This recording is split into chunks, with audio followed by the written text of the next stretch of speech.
So to illustrate the simplex method, we will perform this on the ready-mix problem, which is a maximization problem. So again, the outcome for this module is to perform the simplex method on the ready-mix problem and to apply algebraic sensitivity analysis on the same problem. So let us recall the ready-mix problem wherein we were to maximize the profit of producing exterior and interior paints subject to constraints. The constraints are the availability of two raw materials, M1 and M2, the market limit, the demand limit, and of course the non-negativity of variables. The first step in the simplex method is to convert the model into a system of equations by introducing slack variables since we have less than or equal to constraints. Take note that if the constraints are greater than or equal to, we would be introducing surplus variables. So we do this to all constraints, but we keep the non-negativity conditions as is, meaning the variable should still be greater than or equal to 0. After that, we will convert the objective function into an equation whose right-hand side is equal to 0. So basically, we will just transpose everything to the other side. Once we complete the first two steps, we may now construct our simplex tableau, which is just a table that indicates the basic variables in one column. So here, and the elements of the table are simply the corresponding coefficients in our linear system. So we also add a column for the solution, which are just the corresponding values of the right-hand side of the constraints. This step marks the first step of the simplex method, with the origin as the initial solution. That is why our basic variables are the slack variables, and x1 and x2 belong to the non-basic variables, and their values initially are 0.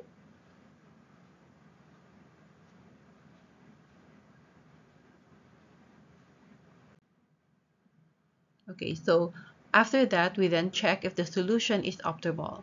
Since x1 and x2 are 0, then the profit is 0. Hence, the solution is not optimal. So we have to lead the algorithm to another corner point. Remember, we started with the origin, which is a corner point. So the goal is, for the next iteration, or for the next step, is to lead the algorithm to the next corner points. So the first thing that we have to do is to choose the entering and leaving variables. So first, let's choose our entering variable. Where do we get our entering variable? We will get our entering variable for our non-basic variables. So we will choose which one of the non-basic variables will enter into the basic variable set, or to the set of basic variables. Again, our non-basic variables are just x1 and x2. So the question there is, which of these variable will have a better improvement, will cause a better improvement in the value of z? Okay, so which of these will give us the highest increase or improvement in the objective function? So to choose this, so this corresponds to the objective function coefficient with the most negative value. So in this case, a unit increase in x1, the coefficient is 5. So in the tableau, it's -5, which means that a unit increase in x1 will increase the profit by $5,000. For x2, a unit increase in x2 implies an increase in the profit by $4,000.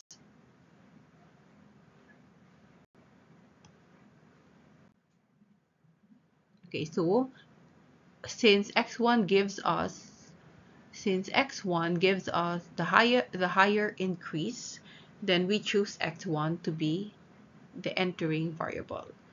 So the next step would have x1 as a basic variable.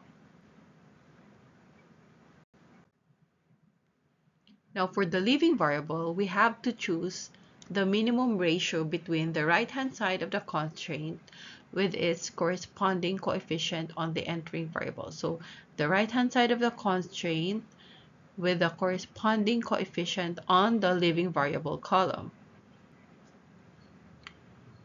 So again, we are trying to lead the algorithm to the direction that is supposed to move from its initial point, which is the origin, to another corner point in the visible region. So here is the column where we place the ratio between the right-hand side and the corresponding coefficient in the column that corresponds to the entering variable. The computed ratio for each, what do you call it?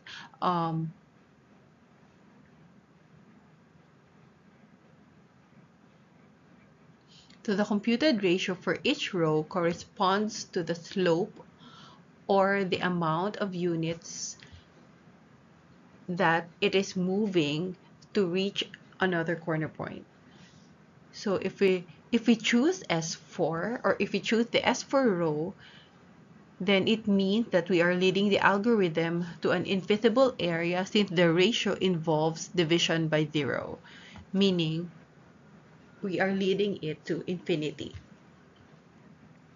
Now, how about if we choose S3? Choosing x3 means moving x1 negative units here, negative units from the origin. Hence, we are leading the solution or the solution point to an invisible region. If we choose x2, it means that we are moving x1 6 units to the right from the origin. And if we choose x1, it means that we are moving our initial optimal solution, which is at the origin, 4 units to the right of the origin. So we will choose the minimum to allow us assurance, or to give us assurance that we just moved within the visible region. So the minimum corresponds to S1 row. So this ensures that our optimal solution is moved from the origin to another point in the visible region.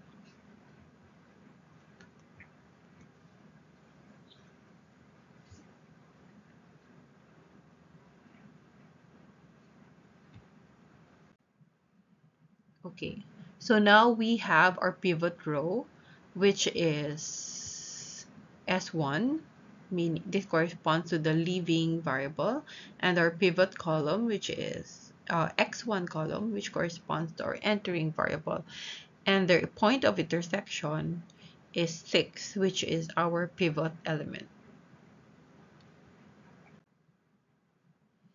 Okay, so now we update the entries in our simplex tableau row by row, starting with the pivot row by dividing it by the pivot element, which is 6. And then the other rows are updated by subtracting from it the pivot row scaled by the corresponding coefficient of the pivot column.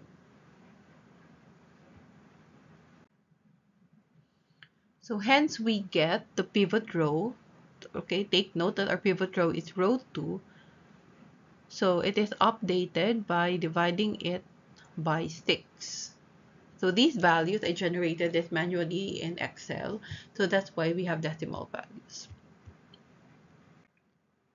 And then the other rows are updated as follows. The first row, or the Z row, is updated by adding to it 5 times the pivot row. Row 3, on the other hand, which corresponds to S2, is updated by adding to it the negative of the pivot row. or we simply subtract to it, or we simply subtract from it the pivot row. Row 4, which corresponds to S3, is updated by adding to it the pivot row. And row 5, which corresponds to S4, is not updated, or is updated by adding to it or subtracting from it 0 times the pivot row. So basically, we are not updating the S4 row.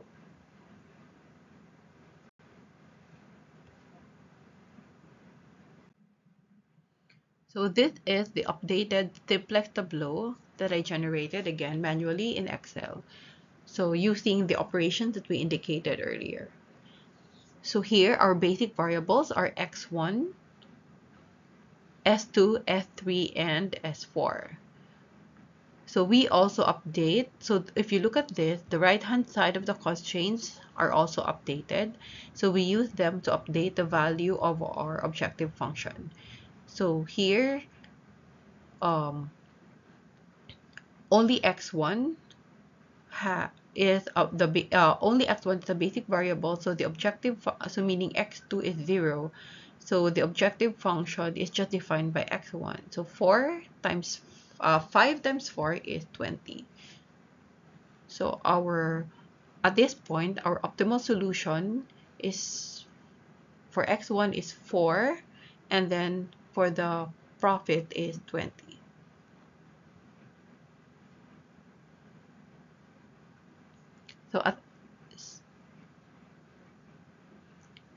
So this means that at this point, the sale from selling the interior paint has no contribution to the profit.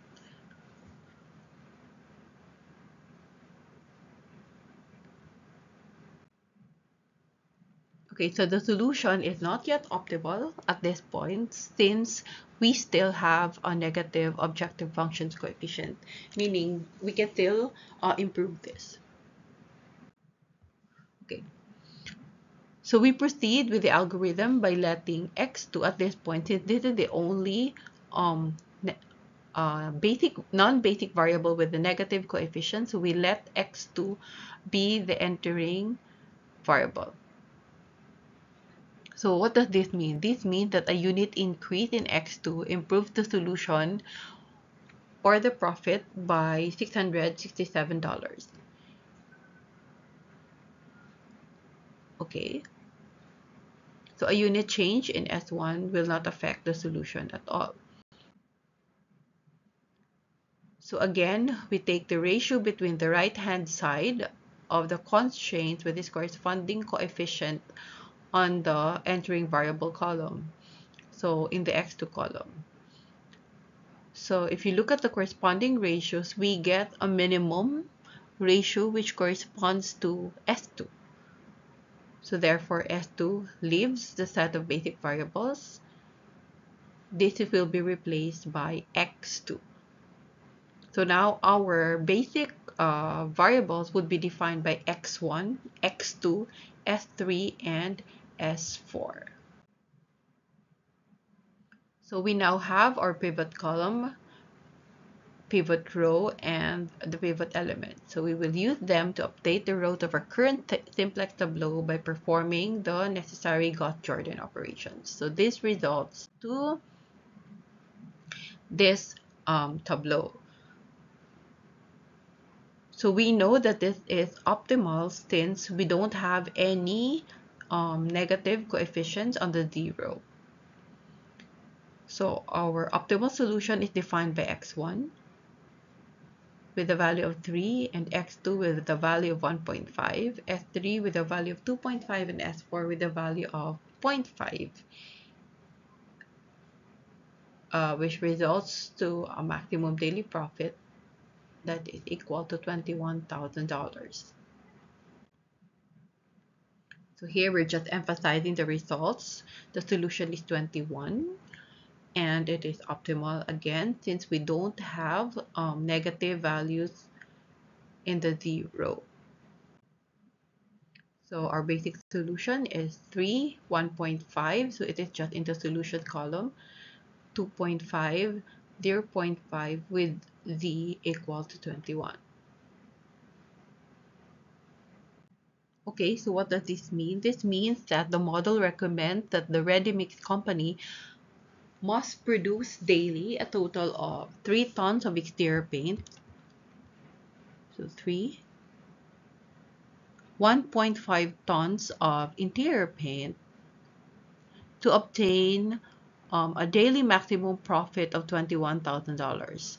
Additionally, S3 and S4, since S3 and S4 are not zero, and these correspond to the slack variables for the market limit and the demand limit. So these means that the slack variables for the market limit and the demand limit are abundant, while the slack variables for both the raw materials are scarce, meaning we've already used them up.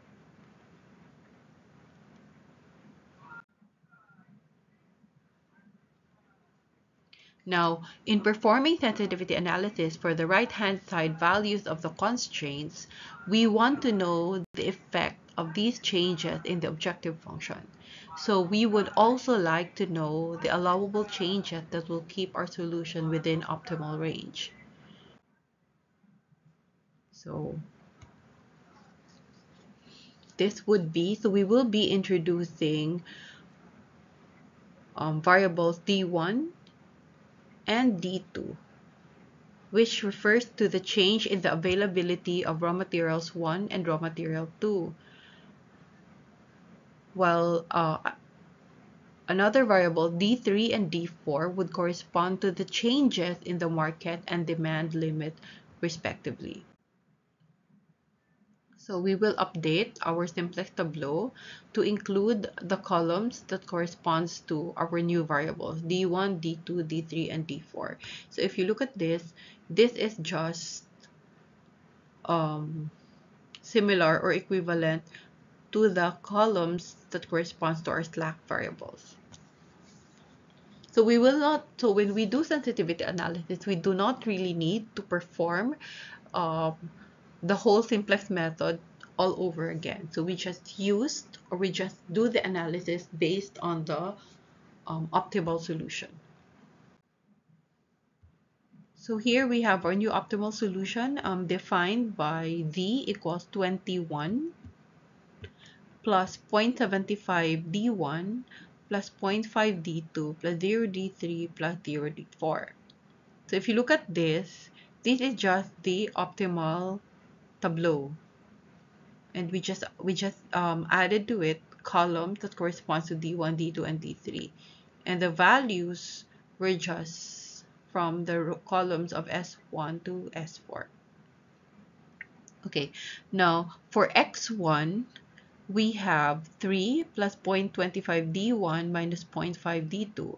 For X2 we have 1.5 minus 0.125 D1 plus 0.75 D2. For S3, we have 2.5 plus 0.375 D1 minus 0.125 D2 plus D3.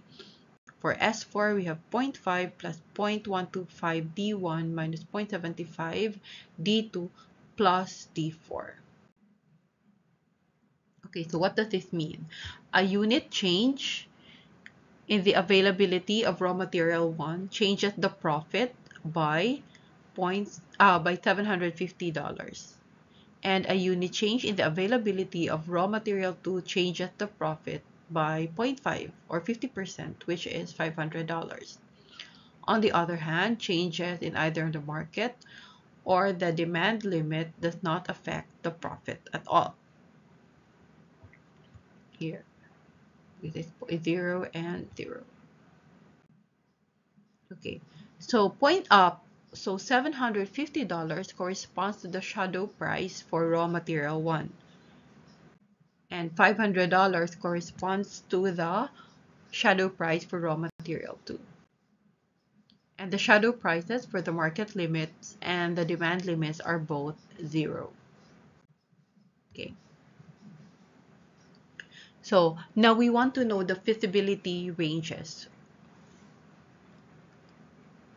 meaning we want to know um, the ranges for our constraints or our variables such that our basic variables remains non-negative. So meaning they still be in the basic set. So we will allow them to have a change of value, but they will still be uh, within the set of basic variables.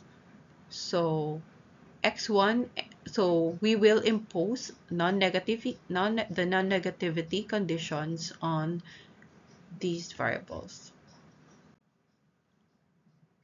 Okay, so when we solve for d1 using these variables, we would end up having d1 within the range negative, or within the interval -4 to 12.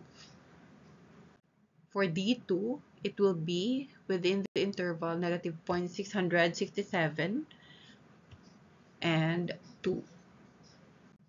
For d3, it has to be greater than or equal to -2.5. For d4, it has to be greater than -0.5. Okay, so that was the sensitivity analysis for the right-hand side of the constraint. Now, for the objective function, the sensitivity analysis on the objective function aims to know the range over which each objective function coefficient can vary without affecting the optimal values of the variables. So this means that for an objective function, say coefficient, let's say ci, we aim to determine the allowable range of the values for ci such that the optimal solution remains, the solution remains optimal, assuming that there is no change in the other objective function coefficients. So when the allowable increase or decrease is 0, it means that the problem has multiple optimal solutions. Now, the sensitivity analysis on the objective function coefficients requires us to determine the reduced cost per unit, which is defined simply as the difference between the cost of consumed resources per unit and the revenue. Basically, generally, the revenue, or in our case, is the profit per unit. So in other words, the reduced cost of, let's say, x1 refers to its attractiveness, quote unquote, which depends on the cost of consumed resources with respect to the profit. Okay, so what do we want to do? We want to perform sensitivity analysis on the objective function coefficients, meaning we aim to determine the optimality ranges of each objective function coefficient such that the solution remains optimal. So graphically, this means that such that the optimal solution will stay at the same corner point. So to do this, we will introduce variables d1 and d2 to refer to the changes in the unit profit for exterior and interior base, respectively.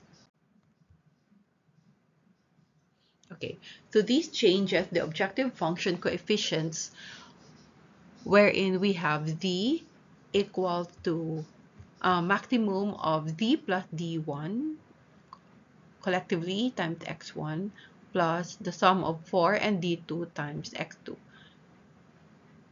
while the constraints remains the same. Okay, again, we will not change, or we will not redo the simplex iteration. We will just base our analysis on the optimal tableau. So recall that this is the optimal tableau.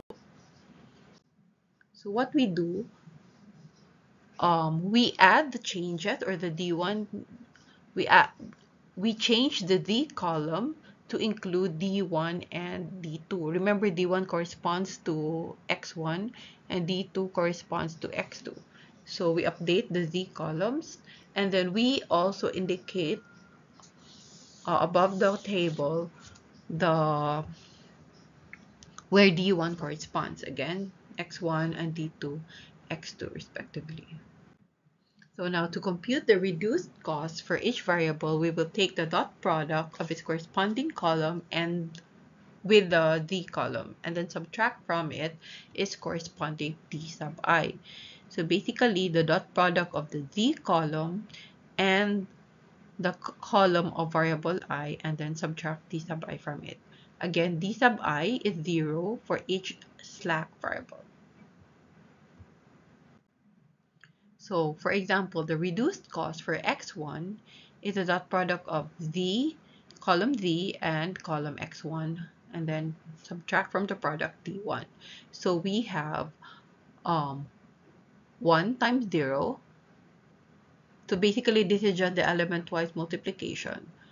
D1 times 1, D2 times 0, 0 times 0, 0 times 0, minus D1. So we'll end up having D1 minus D1, which is 0. Similarly, for x2, we have 1 times 0, D1 times 0, D2 times 1, 0 times 0, and 0 times 0. So, and then from it, we subtract D2, which gives us D2 minus D2, or 0. The reduced cost for S1 would be 1 times 0.75, D1 times 0.25, D2 times negative 0.125, and then plus 0, minus 0, because S1 is a slack variable.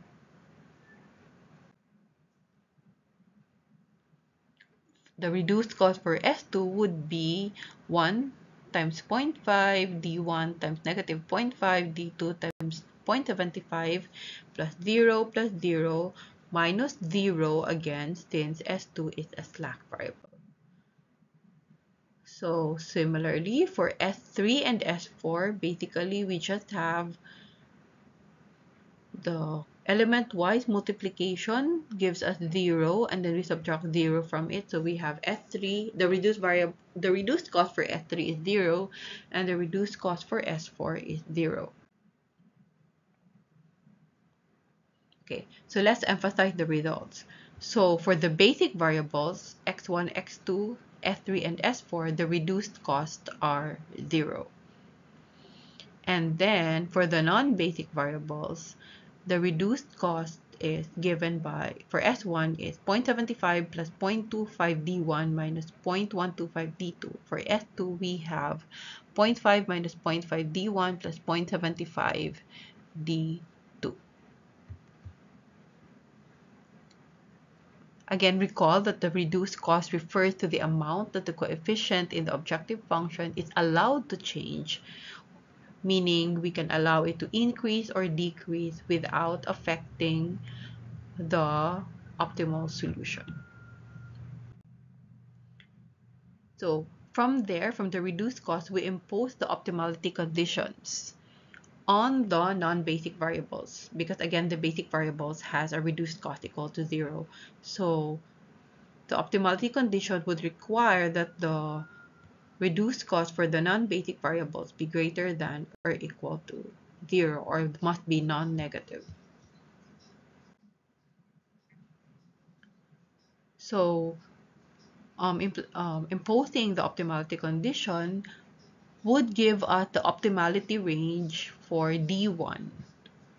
From the first equation, we have D1 greater than or equal to -3. From the second equation, we have D1 limited by 1. So D1 is less than or equal to 1. So this means that D1, the optimality range for D1 is from -3 to 1. So we do the same process for D2. So we have D2 less than or equal to 6. And from the second equation, we impose that D2 be greater than or equal to -0.67. Therefore, D2, the optimality range for D2 is from -0.67 to 6. Okay, so let's summarize our sensitivity analysis. So based on the changes on the objective function coefficients for x1 and x2, recall that the objective function coefficients are 5 and 4.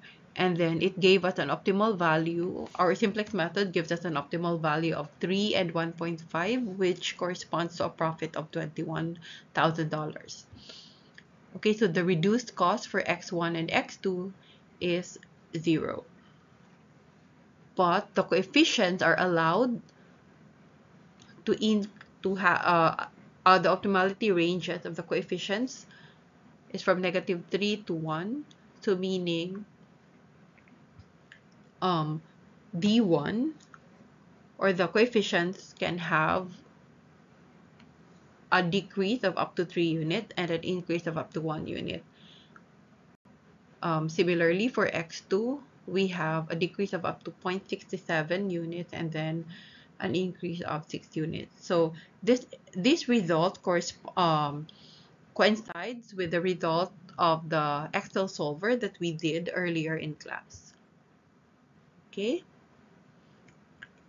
So for the right-hand side of the constraints, remember we have our constraints were M1, raw material 1, M2 or raw material 2, the market limit, and the demand limit.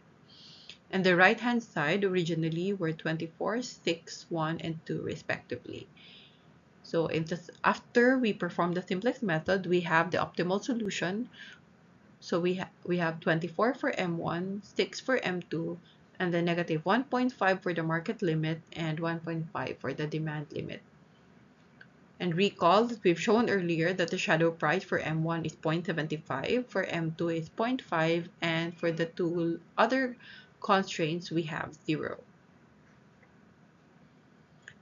And we also were able to determine the optimality range. So it was from -4 to 12. So it means that we can allow a decrease of 4 and an increase of 12 for M1. For M2, a decrease of 0.67 and an increase of 0.2. For the market limit, it has to be greater than or equal to -2.5, so meaning we can allow it to have a decrease of 2.5 units. And then for the demand limit, a decrease of 0.5. And this also coincides with the result of our Excel solver. We generated these results from our previous lesson.